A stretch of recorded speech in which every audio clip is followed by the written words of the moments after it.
Karnataka was, there was the Vigilance Commission which was looking into administrative misconduct of public servants.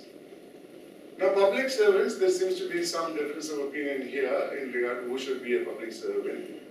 I would say the definition should be holistic to mean any person holding a public office or a person drawing remuneration from the state, either in cash or otherwise.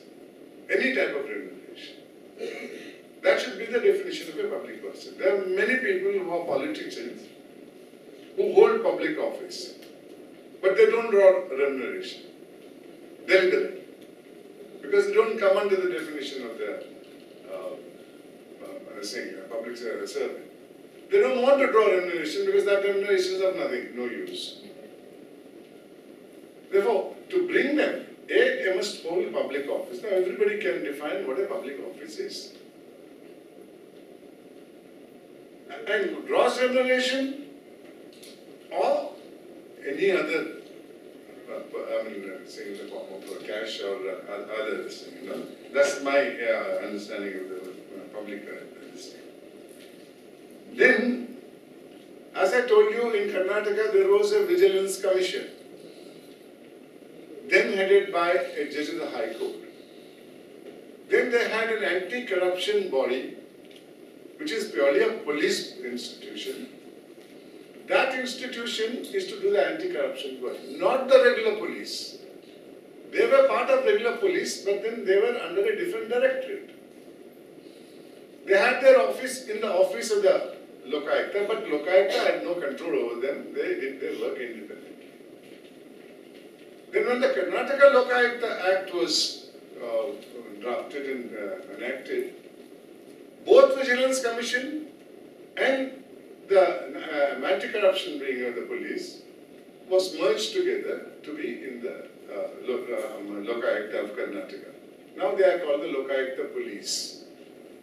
But in view of section 16 of the Prevention of Corruption Act, which says, any investigation under this act shall be taken, initiated or conducted by a police officer not below the rank of a Deputy Superintendent of Police or otherwise notified by the state government. Therefore, it is only a police officer who can do it. Nobody else can do it. Following this, on a case from Karnataka, the Supreme Court in Ransamaya versus State of Karnataka held, Lokayukta police play a dual role. While they are acting under the Penal Code or under the Criminal Procedure Code or under the Prevention of Corruption Act, they are regular policemen covered by police powers. The Lokayukta, being not a police officer, he has no supervisory power over the Lokayukta police. But under the Lokayukta Act also there are criminal misconducts. And if such misconduct has taken place and it is found after a preliminary inquiry that they should be prosecuted, then they will act under the directions of the Lokayukta. To that extent, the Karnataka Lokayukta has the power of supervising the investigation.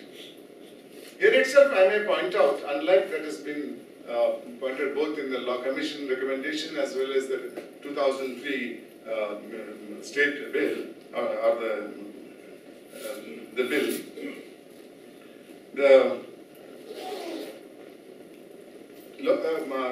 there is no sanction necessary for prosecuting a person for criminal misconduct under the Karnataka Lokayukta Act. Supposing an officer commits a criminal misconduct in the official discharge of his duty apart from corruption. There are many instances, examples you can give. Then under section 14 of the Karnataka Lokayukta Act, that sanction is deemed to have been granted because under 197 of the Criminal Procedure Code, you require a sanction. So you don't have to run to anybody to get the sanction. But when it comes to section 19 of the Prevention of Corruption Act, the sanction will have to be obtained from the competent authority to prosecute. That is a major hurdle that is being confronted by the Karnataka Lokayukta Act as well as other Lokayuktas whose policemen act under Section 9, under the Prevention of Corruption Act, that they have to obtain sanction.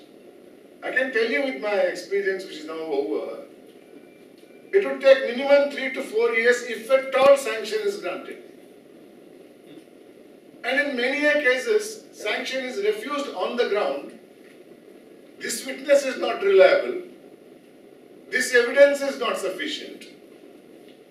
The concept of sanction arose during the British government, and 197 was introduced because they thought the public servants who are serving the British government will be unnecessarily harassed by false complaints. Therefore, to prevent such false complaints, a sanction was necessary from the competent authority. But what is that the competent authority can do?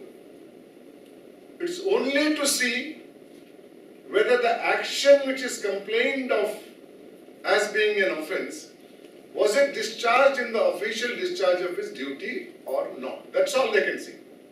Not weighing the evidence and saying whether there will be conviction or not. I'll give an example. A fire tender driver, while driving his tender to go to an accident spot, he does not know the gravity of what the fire accident will do. He may drive it rash and negligent. I am putting it in a very simple offence. Commits an offence which is a road accident, which is an offence under 304A. Now, should he be punished? Or should he be made to undergo the process of trial? If he is made to undergo the process of trial, tomorrow all government servants will say, no, we will not touch it. Especially the policemen.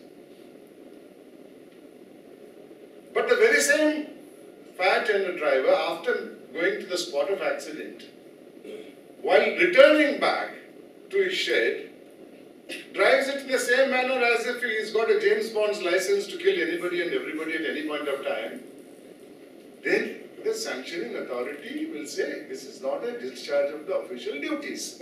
Therefore, he should be prosecuted. This is only the thing.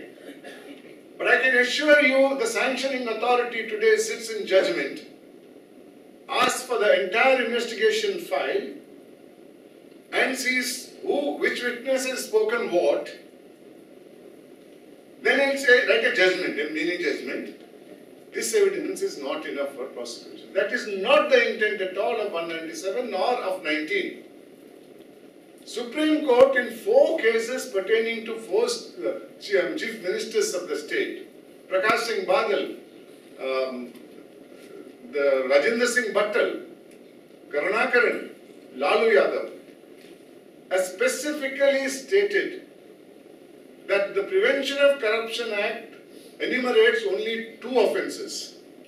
One is receiving a bribe, other is amassing wealth beyond the known source of income. Either of these offences have no connection with the official discharge of his duties per se. Therefore, sanction is automatic. These are the words. Please look into this judgment. Sanction is automatic under Prevention of Corruption Act. When we said this to the government, because there are bureaucrats who are very much cleverer than we are, they said, then why are they keeping Section 19 in the Act? It has not been declared ultra-virus. Therefore, you must take permission, sanction. And while granting sanction, it is for us to decide how we grant. If you are not satisfied, you go to court. I mean, this is the way. Now, let me tell you why Section 19 has not been questioned. Till now, it is now questioned. Because that is a section which easily protects a corrupt officer. So he will never challenge it. If a pro bono public challenges it, at one point of time they will say, why should we go into the validity of it unless an affected party questions it? You are not a complainant. complaint has not been rejected on the ground, no sanction has been given. Such like arguments would develop. In one case of Karnataka, then the Chief Minister, then the Lokayukta was made a party, making a straightforward allegation that all these people are colluding not to give sanction to nearly 89 officers. The matter was pending in the Supreme Court for 3 years. And from what I know, I hope I am not wrong, the indications that came from the bench was that they are likely to strike down 90. For some mysterious reason, that petitioner whose case was almost the end, coming to the end, he withdrew it. He never filed it. Right? Now, Transparency International Organization has filed a petition, pro bono public petition, challenging the Section 19 as being ultra-virus of many provisions of the Constitution, especially Article 14. The reason is simple. After the amendment to the Prevention of Corruption Act of 1988, a bribe giver is also an offender. Please don't forget it. If in a transaction, when I was a Lokayukta and you were ordinary citizens, if I was demanding bribe and you were willing to pay me bribe, if both of us are caught, then to prosecute me, the governor has to give the sanction. I may have a special relationship with the governor, so the governor will not grant sanction. Whereas the person who gave the bribe, there is no need for sanction. It's not that he doesn't have a godfather, but there is no need for sanction. So in the very transaction, that person can be taken to court and made to face a trial. In the same offence, two accused persons, one is protected by law and not given sanction, whereas the other person, there is no requirement for sanction, therefore he faces a trial. Based on that, which would be violative of Article 14, a class of persons being discriminated only on the ground one is a government servant, one is a non-government servant, even though the offence is the same and common. The matter is